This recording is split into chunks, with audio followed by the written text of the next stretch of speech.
Okay, hello, my beautiful sunblazers and heroes. Welcome to the 28th episode of the Rosie Lastra Podcast. This is the 16th version of the East Meets West series, sponsored by Jeremy's Unity Flight LLC. I'm Rosie Lastra, your host tonight and founder of the Jeremy's Unity Flight LLC.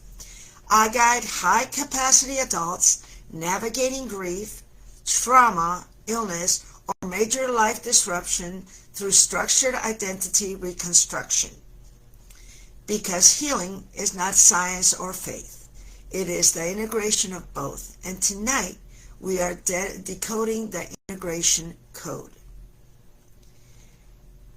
Most people think rebuilding their life is about willpower.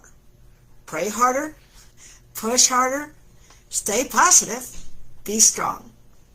But honestly, trauma rewires the brain. Grief dysregulates the nervous system. And you cannot rebuild your life using the same nervous system that collapsed it. That is why so many powerful people surviving something catastrophic end up quietly living a life of survival mode for years.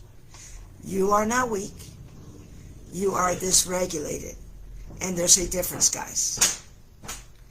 Neuroplasticity teaches us that the brain changes through repetition and emotional intensity. Researchers like Andrew Haberman explain how stress reshapes neural circuits.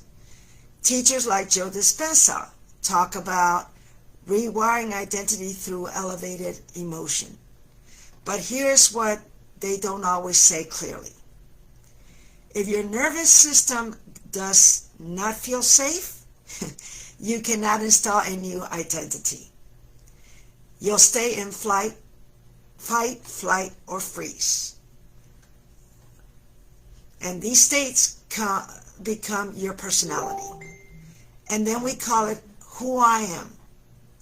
But it is not who you are. It is what your body learned so it could survive. The Bible says in Romans 12:2, be transformed by the rewiring of your mind.